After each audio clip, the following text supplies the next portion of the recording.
This is a continuation video from my series of videos regarding buying land and how farms work book-wise. This is my second channel. This is a behind the scenes. One of the key driving factors behind the scenes is proper financing. So let's take a deep dive into it. The number one question that comes to my mind when you're considering financing a piece of ground, the long-term, short-term, cash renting, whatever it is what am I going to sell my product for? You can go to the Iowa website, ISU Extension Service, and you can get a complete list of grain prices, and I believe these are futures, throughout history. It gives the month, the year, the date, then it comes out here with a average for the calendar year, as well as a marketing average year. And this list goes clear back to about 1925, I believe. And I only printed one page of it, as we're only going to discuss a few takeaways out of this page. Now, I like studying numbers and looking through these kind of things, and I like to look at key standout points. So back in the 90s, we were feeding hogs. A lot of other people were still feeding hogs. But farming has become a science more than a business anymore. Back when farmers thought that they knew what they were doing, and they would design a hog house and scoop manure and do things the hard way, they would build what they thought worked best for them. All the while, somebody else was studying the animal, studying the turn times, studying the facilities and structures, and that's how we slowly led to losing hog industry. Everything went commercial. They call it factory farms. It's very similar to a tool that produces a animal. So the hog industry began to grow, and the small farmer began putting down a scoop shovel and switching over to more grain markets, or at least that's what we did on our farm. But anyway, a few standout points here, and I remember back in these high grain times here, the 95, 96 range, and you can see over here in the marketing year average that corn is $3.51. And I remember being around $5 corn in the summer, and there you go, there's your number. But remember, these are futures and not, you have a basis here, plus or minus. So I was looking through this, and I thought, you know, let's go in here and let's start to compare the last years of prices. So let's go off of 21, because they don't have 22 done. We'll come in here to marketing year average, 548. Well, when's the last time we saw that? Well, we saw much higher than that as a marketing year average back in the big ethanol boom days of, say, 10 through about 13, and in 14 we had a big crash. And you can tell we had a big crash, and that's when things already started collapsing and coming on down. So a little line got drawn right here. This is when the Trump tariffs started. So let's do a 10-year average. So we come out with 10-year average. We came out with $4.35. So that was bumped up to a 15-year average. The ironic part was after a 15-year average, it was $4.35. So out of a 15-year time period, with the average being exactly the same for a whole marketing year, and a lot of people don't average as a marketing year. They have to average as, monthly for cash flow reasons. So maybe we'll pick a different month. Maybe we'll come back in here and pick different months. For the sake of this exercise, I came in here and I picked March, as that's a month that people usually have property tax, cash rent, and other things to do. So I went in a 14-year cycle, and even though we see some pretty highs in here, we also see some pretty lows. It doesn't take too many lows to pull off too many highs, so we had a 14-year average of $4.26. And I did the same exercise here, and we came back with a 12-year average of $10.86 for a marketing year average on soybeans. I was looking back through some of the old tractor quotes that I had in the desk and everything here. In 2010, they had a 9430 John Deere tractor with that a quote of $245,000 at a 3-point PTO and the whole works. So I built and priced a very similar, as close as I could build a 9R440, and the cash price on that would be about $470,000. See, not only you've had that's an increase very close to the 100% level. Now, you might say that that new tractor will do more than the other one would. Well, a 9430 versus a 9R440, very similar technology packages. Probably per acre what you're going to get done with it's not going to be any difference at all besides a little bit of a comfort level. And even if the dollar collapses, whatever happens, does not matter. Commodities crash, doesn't matter. I really doubt John Deere is going to put that back to 2010 profit. You know, nobody's going to go backwards. They're not going to go and say, well, we had so much in it then, we got so much now, we're going to reduce our prices. I've never seen a tractor actually go back down. I have seen a few rebates, but generally speaking, a tractor will not go down in price, or any machine for that fact. And it just keeps right on going. If you look at like a 4430 in 1977, it's $17,000. That's about right, and it calculates it right out. It's $81,997 today. Well, an 4430 is very close to like a 6155M. It's 125 horsepower PTO, cabin air conditioning. That tractor now will probably cost you cash around $145,000. Again, there hasn't been all that much technology updates. You're talking 6-cylinder engine versus 6-cylinder engine, and when you drop down to like an M series, you're going to lose your. That is auto track ready possibly, but you're going to lose a lot of your creature comforts. You're going to go back to cable actuated SCVs. So again, you know, you're looking at a major inflation factor that keeps on going, while all along here showing that commodities have actually been in a decline. So when you come in here to a land payment or mortgage calculator and you start to figure that most mortgages are 20, maybe 15, 20, or 30 years, and especially if you're trying to pay for a farm and want to keep it cheaper or don't have as much money to put into it, you're going to go out longer, which really means more interest. But you start looking at that payment and you start to look at these 15-year averages. That's why it's important, because you're not figuring 5 years or saying, well, I can, you know, stock up. You need to look at it as a group whole and save money in the good years for the low dips. Then going full circle back to what you have to replacement costs of equipment, we're slowly sliding. Now, there's more proof than just that, and we can go back in here where I took the 1970s, and we didn't ran an average here of a 5-year average of $2.28. So interesting, we went online and used a inflation calculator, and we went to an average year of 1976 with a $2.28 per bushel, is $11.71 today. Our current county average is about 185 bushels per acre, and we're going to use that 435 because that's what we figured up on 10-year or 15-year average, which gives you a gross $804 per acre. Then going back in time, 1970 is that time period. Now we would get, say, 85 to 140 bushels, not really a good year, but just say 110 bushel average. And we are using the inflation calculator of 1171, so you had $1,288 per acre gross. So as you can see, we were making more per acre then than we are now. Additionally, during that time frame, you were not buying $40 to $70 per bushels or per unit seed beans. You were buying or reusing your seed. You were buying cheap fuel, cheaper fertilizers. People still had the hogs. There was other fertilizers. A new John Deere 4430 was, $17,000. That's why people had opportunity for growth at that time period.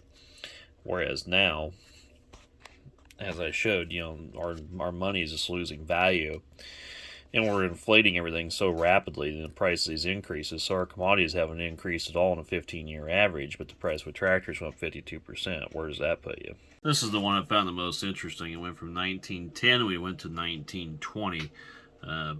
And you can see the prices there for a marketing year average. We took those averages over 10 years, and it equaled out to be $1.30. We then went back to our inflation calculator to $1.30, and we chose the middle of the year, 1915, would be worth $37.62 today. But back then we only got about 55 bushels an acre.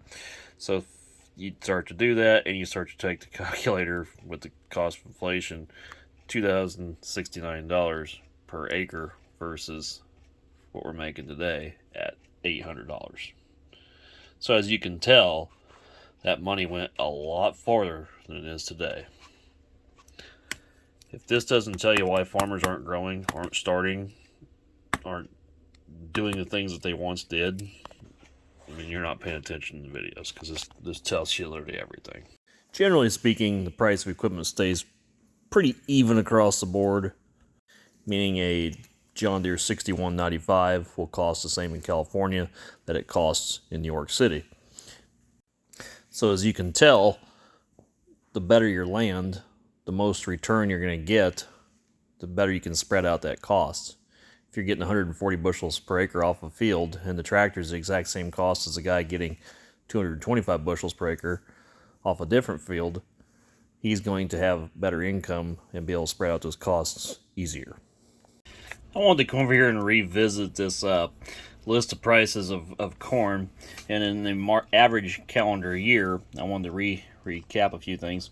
So from here to here would be 05 to 2010, and that comes up to an average of $3.60 per bushel, and that would have been right in this area where that 9430 would have been built. And I want to come down here to the last 5 years, and I want to run a marketing average year calendar, and that comes out of 5 years at $3.79. But again, this last 5, these tractors have almost doubled. Starting somewhere in here, they've officially doubled by here over here, but our commodities, as those 5-year averages during when those model years were built, has only went up by about 19 cents. Now, this is a historical focus camera. This is data on crop yields throughout history. There we go. So you can see that it gives all the county averages. I'm just picking random counties here, but you can go through and see, like, and this was like a hail year and you had a regular year.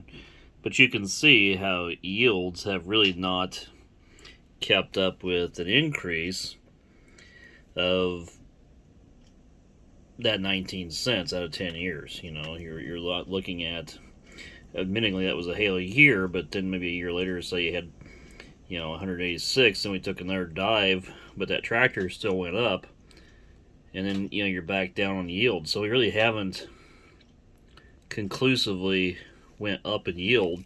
So yields haven't kept up. The added bushels have not kept up with the fact that prices ultimately have went down and everything else has went up. For the sake of this video, let's just say you had a 160 acre farm you wanted to expand. Say that 160 acre farm is 135 tillable with a value of about $5,000 per acre, which gives the whole farm a total value of $675,000. Now say, for the hypothetical sense that this is 100% paid for, a bank, or like Farm Credit, will generally allow you to borrow somewhere right around that 50% level, meaning you can borrow $337,500 against this farm. And again, that's if it was paid for. Now, using $337,000, again, if land was $5,000 in the area to buy it, that would buy you about 67.5 more acres, and that would give you a total farmable farm at that point of 227.5 acres. Then Farm Credit's going to say we want 20% down, or somewhere in that area, and that's going to be $67,500 out of your pocket, and leave you financing through them about $270,000. Then we'll go back to the online calculator, plug in our $270,000, 5% interest rate annually. We're going to finance this for 20 years. That's going to give you an annual payment of $21,793. Break that number down, that equals out to about $323 per acre, or tillable acre, on this new tractor ground per year. That's your payment per acre. Given that exercise, if you so choose to leverage every single thing you had, which in that exercise was 160 acres, to be able to expand 67.5 more, that 67.5 more is basically going to be break even for the next 20 years, and you will continue making only your income off that 160. But at the end of 15 years, that also will be, or 20 years, I mean, it also will be paid for, which you can use the full couple hundred acres at that point to expand upon. So you do build equity, and if you were to live to 500 years old, you could actually probably make it work. But with the general public only living into their 80s, how many of those 20-year cycles do you really get? Additionally, how many chances do you get to buy $5,000 per acre ground? And the $5,000 per acre ground that is out there, how much of it's going to yield anything? You're seeing here in Iowa, really good ground in certain places bring $20,000 an acre. Now at that point, you can refigure that using that calculator. It doesn't work so well. And you'd have to take a lot more equity or a lot more cash at hand to be able to buy it. But again, that's a very subjective thing to talk about because no two farms are the same, no two tracts are the same. Even one field can vary wildly. So it becomes a challenge in a general overall to be able to compute numbers on stuff like that. Generally speaking, in the ag industry, there's about two main banks. There is Farmer Mac and Farm Credit. And here's Farm Credit. Now, these are two very different companies and two very different sets of bylaws. I go down to my local bank and I borrow from them. There's a good chance it's probably using Farmer Mac, which is basically the farmer version of Freddie Mac. This is a central place where you can banks borrow from and not you. Now, there are other places such as Rabobank, such as AgriAccess, a few others. Generally speaking, most of the capital for farms, or most loans, are under somebody who carries Farmer Mac or directly to the source, Farm Credit. Now, Farmer Mac, you're probably going to be looking at an interest rate, say, right now, 5%. And that's just a hypothetical, as I haven't checked lately. And that's going to be a lockable interest rate, but there's not much that can be done with it. Now, Farm Credit, on the other hand, is actually under the government. It was set up many years ago, and if anybody looks back in an old plat book or hears old men talking about Federal Land Bank, that's basically what it is. And if you go back in 1920 plat books in our area, you can see multiple tracts of lands that were actually owned by the Federal Land Bank, probably taken during the Depression, and many farmers did not trust them just because of that.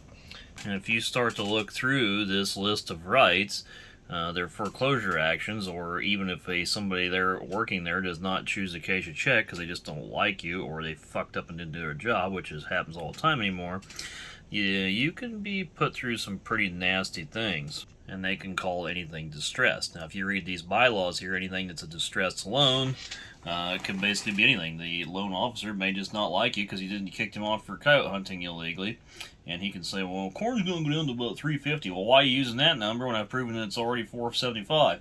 Well, just because I can use whatever the fuck I want, and I don't have to like you, and the loan officer has almighty power and authority.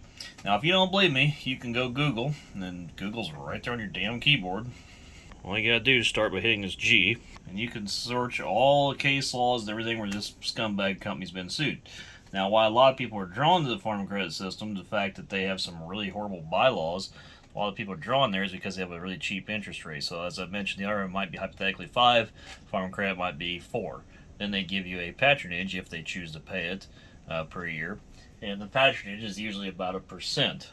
While you're reading up on Farm Credit's questionable past, you can also read up on the latest, where the CEO was pulled in front of congressional hearings and questioned as to why they were loaning Verizon large amounts of money.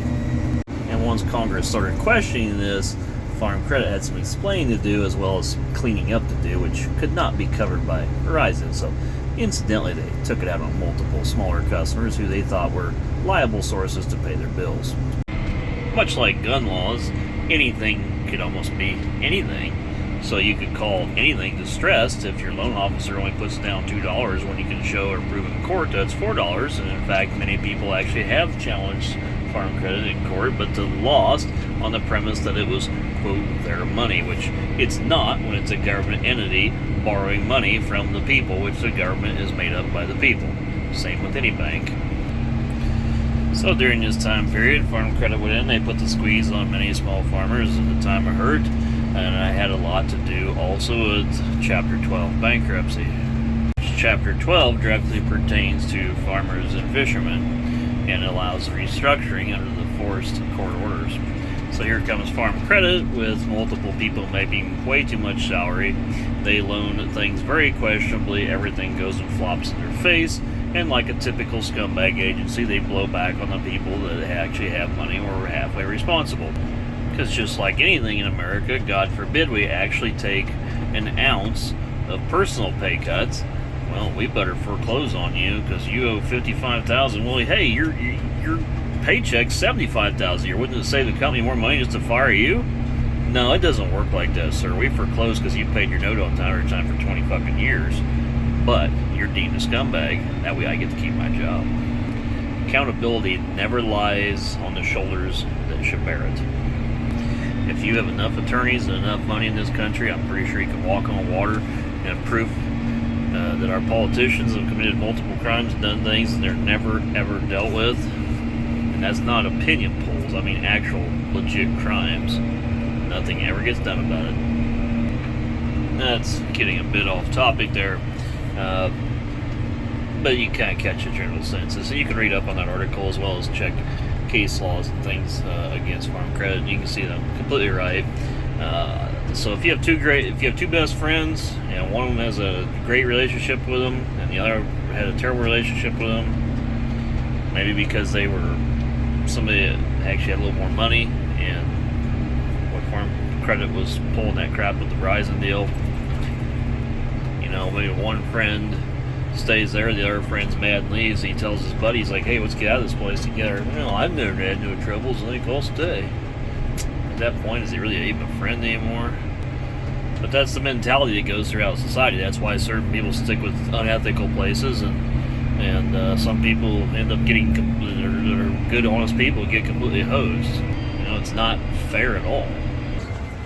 And in my opinion, when the whole country is basically for sale, that there's not much hope or any stop to any of this stuff. I don't see it ever getting any better.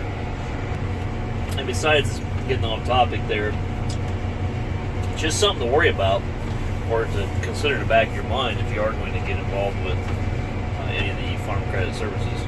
And farm credit has multiple different names throughout the United States, but they're all farm credit. Now going back to, like I said, that banker maybe having a personal hard-on for you, the fair and unethical trading laws there's actually an entire hotline on that website I was showing that'll go as file complaints to keep things, quote, fair and balanced. Now, you can file the complaint as to whether a bureaucrat will ever actually follow up or do anything about it is a different story, and getting your loan approved after filing a complaint is probably still not going to happen, but it does put a red check mark on certain people's names at the minimum. For me personally, would I ever be involved with farm credit? It would be questionable based on some of the proceedings that they've had, as well as when we were there at one point in time, but switched over to a regular style bank, which I mentioned, Farmer Bank. Mac has just basically regular banking laws, which are much more protected. I wouldn't ever personally tell anybody to ever go to farm credit based on some of the things they've done in the past. But again, that's up to you and your choice based on the risk factor that you want to take. And again, even if you think that you've never had a problem with them and you're doing great financially, that's not to say if they don't make more questionable remark or budgets, get themselves in trouble, and then it becomes your problem. That's why I'm very questionable. Now, if you've actually went and studied any of these case law filings about farm credit, basically from their viewpoint, you had the Chapter 12 coming, which kind of protected people. You had them getting in trouble and nobody wanted to take a haircut. And I think the writing was just on the wall to hose bag as many people to save their ship, save their ass, do whatever it took to save their own ass. And things weren't looking good. You had trade war, you got lower commodities from a banking standpoint, doesn't look good. And the CEO, again, I've said the CEO, who's going to want to take a paycheck? Or paycheck cut. So from the CEO's standpoint, they're sitting there going, God, there's a lot against negative economic standpoints here. Let's maybe really put the squeeze on some people to see if we can heal ourselves back up. And the reason they want to heal themselves back up is just like any bank, it's part of the fractional lending system, which for every $10, they can loan, say, $20. Which is really why banks like you to have a lot in your possession as far as money, so they can loan against your money, which ultimately at that point creates money, which devalues your money, which is why putting money in a savings account, when it used to, I remember as a kid or even before that, older folks talking about, well, I threw it in checking and I got a couple % return. And now you throw it in checking, it's just like throwing it in checking. If you throw $5 in checking, it's probably not even enough where they'll actually start billing you to have the account, depending upon the bank or the bylaws. This 8R 280 is a pretty nice tractor, isn't it? But as nice as it is, there's still things about it that could be improved upon. But if it had all those bells and whistles, would you really be inclined to want to buy the next model? In 1989, we developed the credit score system, which was a system based on the worthiness of repaying your loan. The better the score, the better scoring or ranking system that you have as far as your ability to repay your loan. Sadly, things have changed and it's no longer what it is. Data mining and credit score systems are all too big of a business in the modern day society. You click on a website on your phone, do you accept or reject all tracking cookies? When you're on Facebook and you start to see things pop up, like ads maybe, or maybe you were just talking about it. I actually had a guy who was talking to me about how he'd hired a basement company to fix his basement walls. And again, I didn't say a word. And my phone speaker, which none of it was on, magically I started seeing ads for the company that he'd hired for his basement walls. Anyway, what that is your electronics using data mining, which is basically account, I almost call it hacking in a way, but they're using your information in an attempt to sell you stuff. If you guys remember in the earlier part of this video where I was talking about corn prices and how hogs and cattle were run out of the small farmer because they became a science and not just something that farmers did. Well, we've kind of developed the same thing in our banking industry. It's about sales. Again, it's money-based, greed. So say you signed up for some working capital, or maybe you signed up for a credit card, or maybe you signed up for almost anything at this point. A lot of companies want you just to do the sign up, and when you get a credit card offer in the mail, you're pre-approved to apply. That only means that, yeah, you're approved to apply. Anybody's approved to apply. It doesn't mean you're going to be pre-approved to actually be approved for the loan. Half these deals, when you sign up for them, all of a sudden you'll start getting 50 phone calls from a whole bunch of other places that really are nothing to do with what you signed up for. And that's because the reason they want you to sign up, the reason you're getting all them phone calls is, again, data mining. They don't really give a shit if you're approved for that credit card or approved for your personal loan or whatever it was, or maybe financing some damn windows for your house. The bottom line is that company sold your information to another company, which then hopefully sells you something down the line. It's just selling of your information has become a big business. Even Google, what used to just be open internet, or at least when I was a kid, it was just open internet where you could click on there and you could go to about any website you wanted nationwide. Even Google now, like if you're using Google Chrome, it's regionalized. So when you click on there, you'll see, I need a piece of water pipe. And it'll pop up your local Menards, your local blah, blah, blah, Hardware Hank, all these things. And that stuff is supposedly handy to people. Where do I eat near me? And it comes up with local resources. And they connect the pipes for you in a way that gives you local businesses, which is supposed to be handy, but in a nutshell, it's data mining, hoping that, hey, you're in a geographic area, let's try to get these people some sales and they can advertise or whatever on here. It's just all part of a scientific process of getting you into stuff to buy. We're used as a commodity. We're the consumer, but we're a commodity to make sure that we're spending plenty of money for the almighty rich. And I think banking has always been a problem in this country. That's why you had multiple, if you go back in history, you can go back through multiple different people and things that have been really unethical. J.P. Morgan would come to mind on that. And then going back to this tractor, I said this is a pretty nice tractor. Now, if this tractor was in 1974, and a 4430 is also sitting on the lot, according to you bought this one, you wouldn't need anything throughout that entire time period. So that's why I say if you had everything, there wouldn't be salesmanship levels for the future. So they always leave a little to be desired. Now you go to John Deere and you look at you go to John Deere Financial to buy this tractor. That is J.P. Morgan Chase Bank. Again, a long-lasting legacy of people with money. They will use a credit evaluation system. So say you have excellent credit, say you bought there for years, and say that you're part of their data mining algorithm, they're going to use a system to want to hustle you for more equipment. Oh, you've been in our system and you've bought one item and we checked your credit score, and based off a credit scoring evaluation, you are approved up to $2 million.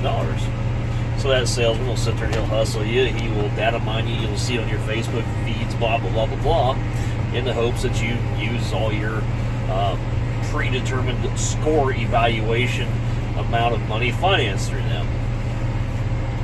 And they will continue to dangle that carrot of a newer and better model in front of your face continuously in hopes that they just keep moving you up in the product chain, spending money with them. So as long as the stockholders, which are people like Bill Gates and like I said, J.P. Morgan owns it, they're going to say, hey, we want good returns here, I'm looking to benefit myself. Well, boys, dangle that carrot out here in front of them guys and give them to trade them tractors, and we'll make you plenty of money in the process. You don't even need to go do a financial background check. Hell, just use this 1989 developed credit scoring system. Takes right quick care of that. And then we'll go on his Facebook feed, dangle the new model out there. Woo, he gonna want that. Pretty much what I just said, exactly why they're trying to kill Snowden. Now you take a company that's out you and hounded you, and the salesman there, he's taking you to lunches and shit because he knows what he can spend as an upper end cap. Additionally, the credit score was developed as your worthiness to repay a loan. But your worthiness to repay a loan should mean your ability to pay a loan. But that's not what they've become. In the case of like my wife, she did a house mortgage. She decided to sell her house when she married me, and her credit score took about a 40-point drop because they said that she'd paid her loan off. Now, she's never missed a late payment. She's never had anything wrong, but she took a big hit. And we checked into it, and it was because her borrowing power had went down because of her loan being paid off. Again, this is all part of a giant-ass system of these scumbag banks. Now, if a true definition is your worthiness to repay your loan, she repaid her loan in entirety. They got all of their money, which should have skyrocketed her credit score. It probably at one point may have. But now they've gotten these credit scores so twisted. Like I say, they do credit evaluation scores. They do data mining on all this crap. It's all part of a much bigger process. But when they do this stuff, they really want you to stay in debt.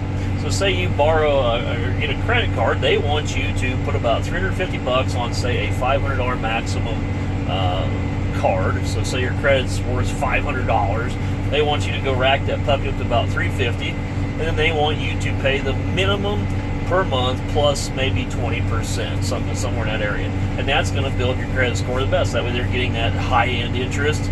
You're not totally racked out and being irresponsible, and they're actually getting principal back beyond their interest, but at a lower rate. And that is the key. And they've actually custom tailored and twisted that credit score to keep you right in that level. As to why your score may or may not be good will be just because of your repayment schedule. So when she did the responsible thing, just totally lump sum paid the damn thing off, which I deemed responsible because the bank got all their money. But they deemed that bad because, we appreciate you and appreciate you repaying your loan, but we didn't make enough off of you. So we're going to punish you because we didn't capitalize enough. At that point, it's no longer a scoring system based on anything. It's no longer worthiness of repaying shit. It's entirely a system of how much money can we make and what's custom tailored something to line corporate pockets. And if you can't see this is not an opinion, but if you can't see this or didn't know any of this is complete fact. And there's really no argument to it. It's disgusting and sad. But it is a little opposite when you do go to buy real estate. So if you were to go to Farmer Mac, they're going to do a credit evaluation and usually look at your taxes, which your taxes are going to be a tattletale on what you've done. And because farmers get tax deductions, you may not show any income. Most farmers don't. They don't show. And yes, we still pay plenty of tax. Property tax, you can turn your light switch on, you're paying tax. So a lot of these people, and I get the comments all the time, and I'm getting sidetracked here, but farmers don't pay any tax.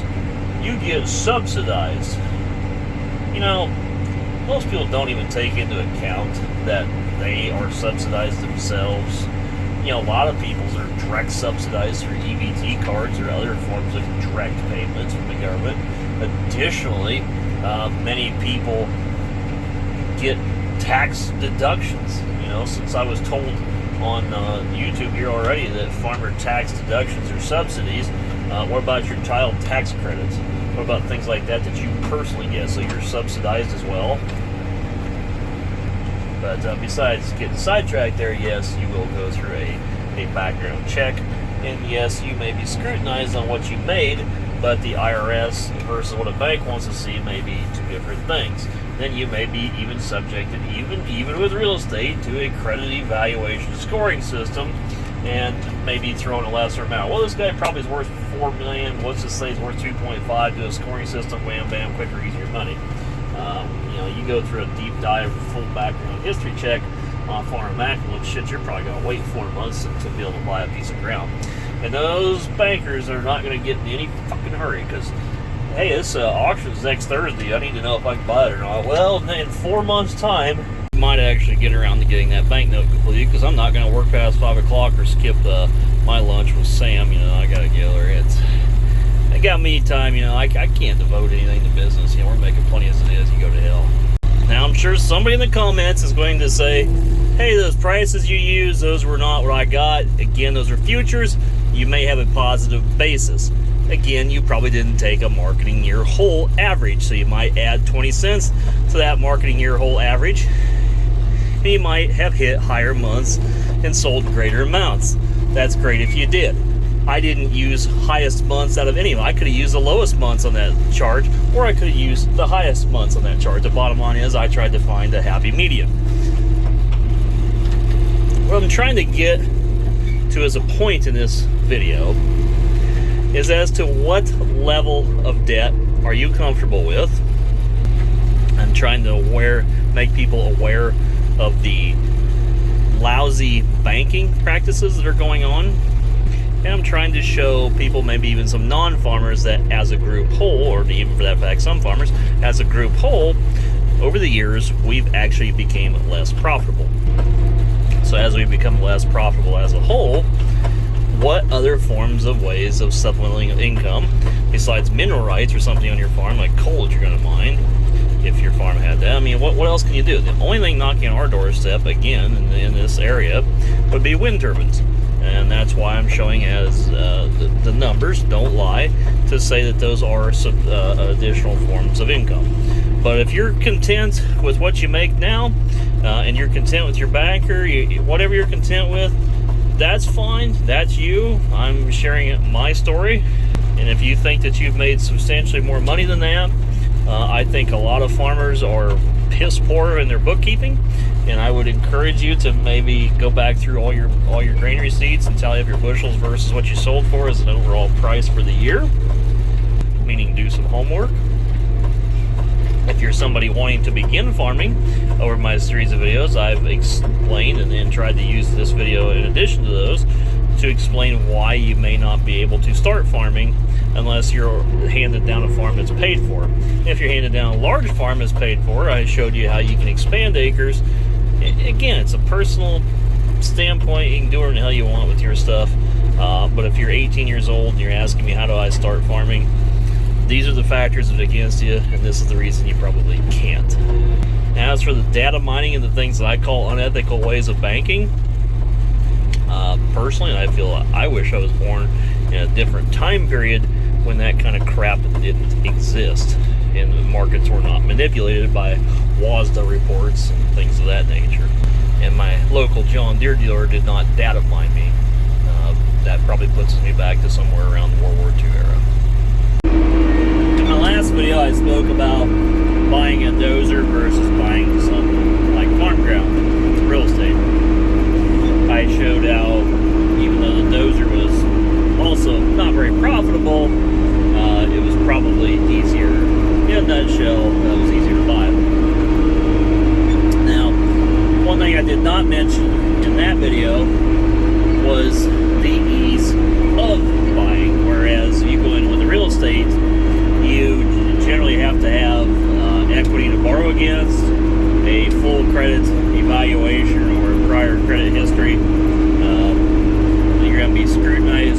deeper, you're going to have letters of intent, something of that nature, or a lot of paperwork. Or if you're declined, you can do something through like the FSA as a guaranteed loan. But when you go to buy a piece of equipment, it's pretty much just using that credit score evaluation system to go out. There you go.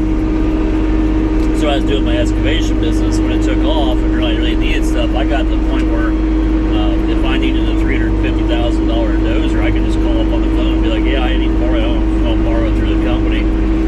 And like CAT or commodities or something, it's just done in a matter of 10-15 minutes. Each sign here is delivered that day. And then oftentimes we'd use it and flip the machine, or we use it, generate a profit with it, then turn around and try to flip it. It was much more of a liquid asset than something like farm ground, where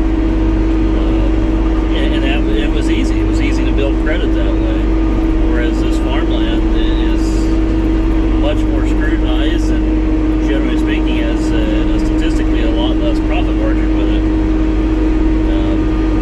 I personally feel is if you can get a contract to buy, maybe give a younger guy a chance, or maybe a young guy's got like a letter of intent from a wind company or a hog farm or a solar or something wanting to come in on that ground, or maybe probably would, I shouldn't say mineral rights, because at that point they'd probably know that they're there, and it'd be very likely that the price of that land would reflect that. So I think there are some opportunities. It's not a dead zero for somebody to start farming. And if they did want to line of equipment to operate that farmland, probably going to have to borrow for a few years. Once they form some credit, or have that credit scoring system to their name, because these machinery companies don't have the scrutiny that a real estate company, a bank will. It will become much easier to buy iron. So if I were going to buy a farm in our area as a startup no farmer, I would borrow the equipment off my father, look for somebody to contract and sell me the ground with hopes or letters of intent of, say, like an energy company wanting to come in and build on the ground, which would provide the supplemental income. At that point, yes, I could take off and create a pretty decent business. But there's quite a few if factors there, and quite a few hurdles to get past to get that opportunity. Additionally, for me personally, I would never need any equipment, as I just use my father's. But even if I did take that road without the additional form of income, there isn't much to be made. It would likely result in just being a side business or a hobby business. And if I were to want to go to a bank entirely, that's where I go full circle back to. There is absolutely not a chance in hell that an 18-year-old kid will ever start farming. Now, if you're like me and you don't think this is very fair, hopefully the numbers in this video kind of reflected exactly what's going on, the direction it's going. I didn't cover every single thing. I didn't cover the fact that there's literally no way to get into livestock either, and that's a controlled and manipulated market, as well as many other things. It's, again, we live in a scientific world, whereas opportunities have kind of been lost in that evolution. Very crooked, scary world. You gotta keep your eyes open at all times, know what you're up against. Anyone who has money won't give a shit if you need money, and because the world is obsessed with money, they'll do whatever it takes to take money from you, even if they don't need it. Best friends cut each other's throats to make another dollar for themselves, and no bank ever gives a shit about actually making you an income, only about feeding theirs. Plus all the information I gave in this video, as a societal whole, we're not in a great place. So err with caution, reach for your goals, calculate accordingly. Appreciate you watching, and we'll have a continuation of other farm-related things coming up. We'll see you in the next one.